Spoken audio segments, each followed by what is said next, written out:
I did this Facebook post on June 16, 2025, stating that racism and white supremacy attacks all black people regardless of country of origin or language spoken. Pan-Africanism or perish. So this got overwhelming response, thousands of likes, and I posted this because of an article that thegriot.com had where Ann Reid was talking about how Ann Reid urges black Americans to stay engaged amid immigration crackdowns and political fatigue.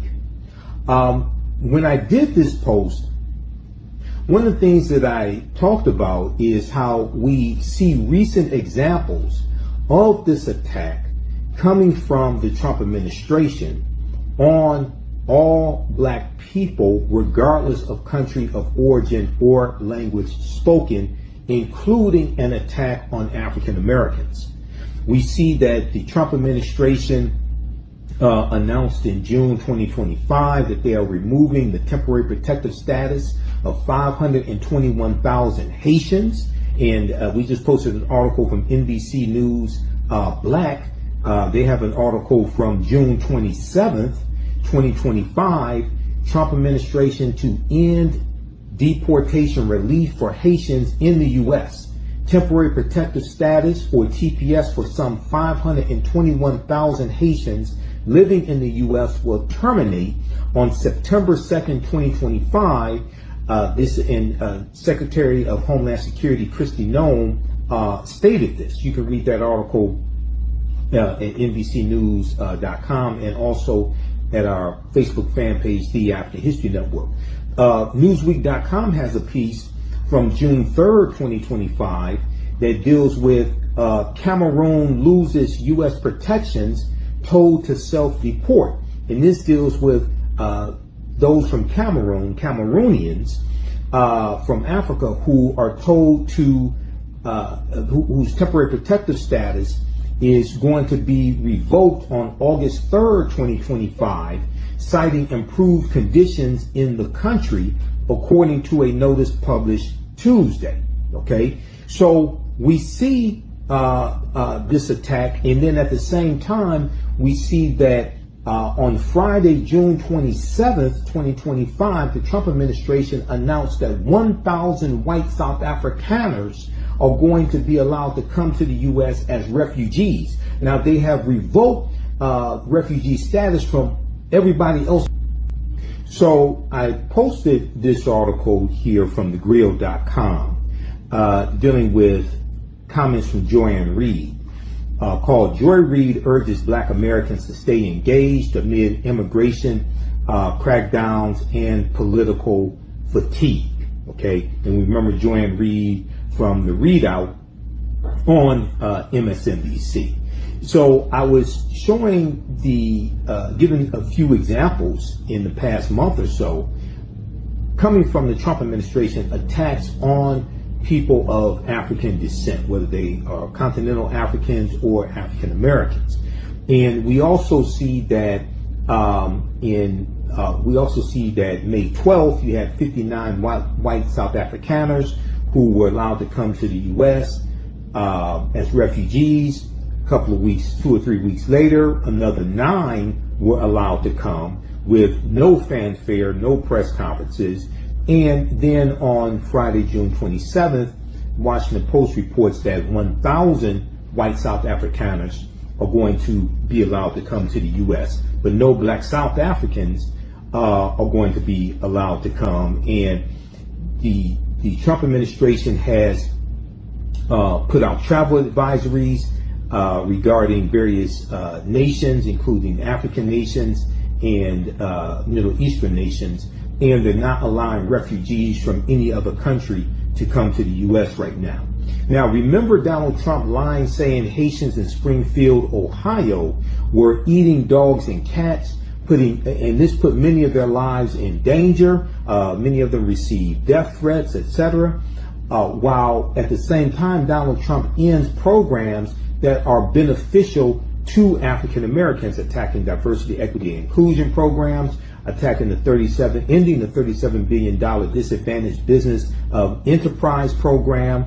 We see the attacks on African American history, like the attacks on the African American Smithsonian Museum, etc., saying that information and exhibits that they have are divisive, etc. Now, Ann Reid emphasized that these policies, even if they seem to target others first, will eventually affect black communities because, as the African American proverb goes, she says, quote, because when America catches a cold, black folks catch pneumonia, end quote. When we look at Adolf Hitler and Nazi Germany, we see that they targeted marginalized groups like the LGBTQ community. They targeted the disabled community. They also targeted Afro-Germans. So it is straight out of a playbook of dictators to target marginalized groups, and you target smaller groups who have less of an ability to fight back, to test out certain methods to see what people would tolerate before you expand it to a larger population. Now, ICE raids are increasing across the country, with law enforcement stopping and detaining those they deem quote unquote suspicious. This has led to U.S. citizens being detained for days or even weeks while their citizenship is verified.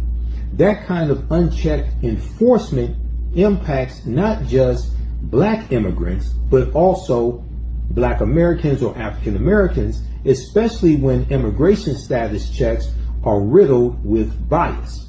Now, we know there was an article from thegrio.com a few days ago that talked about how in Los Angeles, California, 1 out of 5 black people in Los Angeles are black immigrants.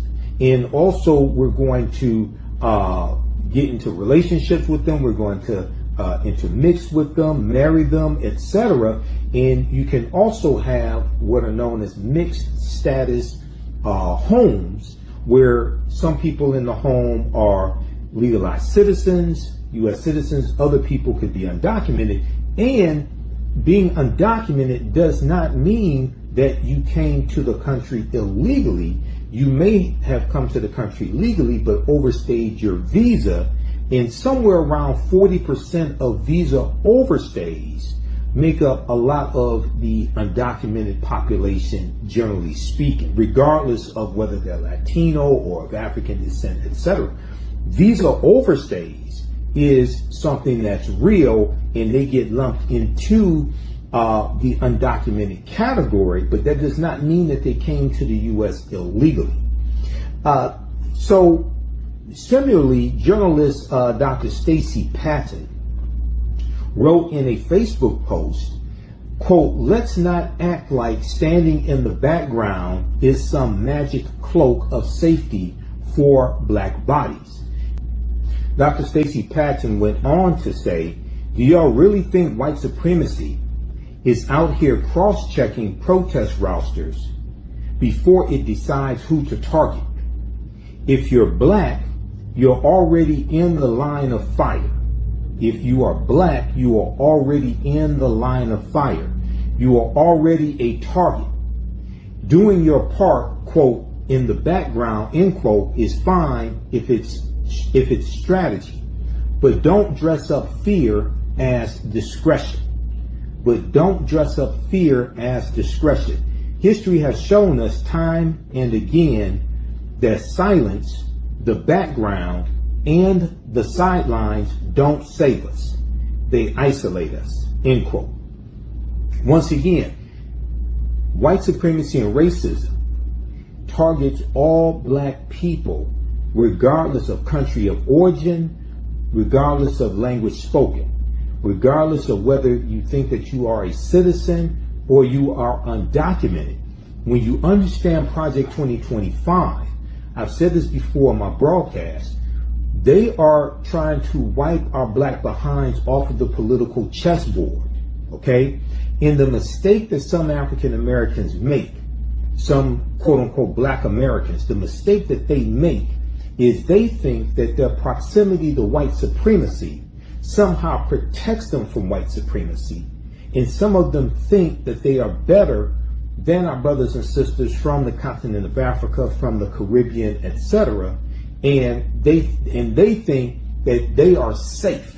They think as long as that those other people are being terrorized, as long as black immigrants are being terrorized, etc., it's okay. But what they fail to understand is that for a lot of these people, a lot of these Trump supporters, for MAGA, for those who are implementing Project 2025, to them, we are all immigrants. To them, African Americans, black Americans, whether you were born here, whether you were a descendant of slaves, quote unquote, to them, they think that we are all immigrants. They think that we do not belong. And this is what you have to understand. This is why Dr. John Henrik Clarke, one of our great Grandmaster Scholar Warriors, said the white man is a better Pan-Africanist than you are because he doesn't want any of you. And this is what we have to learn. Now, the article from thegrio.com goes on to say, according to a 2023 survey, only 34% of black Americans hold a valid passport.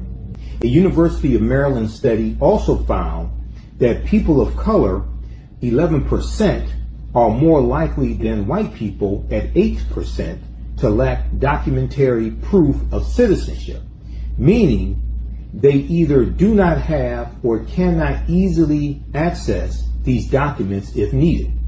These gaps can make black communities more vulnerable in an increasingly aggressive immigration system and policing. Now, also remember, Donald Trump just did an executive order unleashing the police, and he's doubling down on a campaign promise that he made in April 2024. He was in Wisconsin.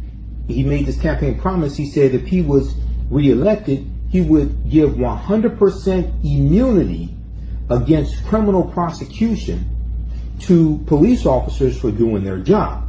And he made this statement throughout the campaign. He just signed an executive order to do this. And what the Department of Justice under Pam Bondi, Attorney General Pam Bondi, under the Trump administration, what they're doing is they're backing out of consent decrees. Like this, they just backed out of the consent decree with the Ferguson Police Department, as well as in Missouri, okay, behind the death of Breonna Taylor. And you're not going to see any more consent decrees coming from the Trump administration to give oversight over police departments. They're taking a hands-off approach to policing. So what does this open African Americans up to? Okay, more police brutality, most likely. Now, I know some of us feel that some African immigrants or black immigrants coming from the Caribbean, etc., hate us and have been taught to hate us. But as I explained to people, the same people who taught them to hate us have taught African Americans to hate ourselves. And that's coming from the white controlled media and from the government. And when I interviewed Professor Kabahaya Wapa-Kamene, one of my teachers, Professor Kaba Kamene, about African Liberation Day, did the interview May 2025 on the African History Network show. One of the things we talked about is how when these immigrants go through immigration and they go through a class, they're told to stay away from African Americans, stay away from black Americans. If we allow ourselves to be divided, it will be to our demise. And keep in mind, if you've read any of Project 2025 from the Heritage Foundation, and you can go to project2025.org and read it, project2025.org. You can read it, you can read segments of it, you can Google the topic, read articles about it. You see that it focuses on an attack on diversity, equity, and inclusion. It focuses on an attack on African American history, black history, etc. We see this being implemented by the Trump administration right now. And one of the things that Project 2025 is doing is it is federalizing. It is putting into law and policy at the federal level laws and policies that have been put in place at the state level in various red states, various states that Republicans control, especially former Confederate states. So we see this attack on non-white people, this attack on people of color, especially African Americans, because we have the highest concentration of melanin. And when you look at the 2020 census, the 2020 census showed that the U.S. population was 57% white. This was the first time that the percentage of white people in this country dropped below 60% since 1790. Since 1790, okay? And that's when the first census was taken. This is 3 years after the drafting of the U.S. Constitution at the Philadelphia Convention in 1787. So this is what we are dealing with right now, okay? So check out this article from thegrio.com. Joy Reid urges Black Americans to stay engaged amid immigration crackdowns and political fatigue. Like, share, comment on this video. Let me know what you think. Share this on your social media platforms. I'm historian and national political commentator Michael Imhotep, founder of the African History Network, host of the African History Network show. Watch me Fridays, 6 p.m. to 8 p.m. Eastern Standard Time when I'm a panelist on Roland Martin Unfiltered, providing historical and political analysis. Also visit my website, AfricanHistoryNetwork.com. It connects you to my social media platforms. Visit my website, AfricanHistoryNetwork.com, AfricanHistoryNetwork.com. You can register for this new 10-week online course. So we're going to teach this on Sundays, normally 4 p.m. Eastern Standard Time. We're running late today. So as soon as I finish this broadcast, I was going to start the class about 5:30 p.m. today. Because it's a holiday weekend, I'm going to do a quick introduction to the class, so you could join us for that. Class is on sale, $80. You get 5 of my lectures free in digital download format, okay, when you register for this as well. Click right here, register here. You can do debit card, credit card, what have you. If you want to do it through Cash App, send it through, our Cash App is here, $ the AHN show through Cash App. You click on the link. It takes you here. And if you send it through Cash App, follow it up with an email. You can email me through the website right here. Contact the African History Network at the top. If you send it through Cash App, follow up with an email. Let me know you sent the registration through Cash App.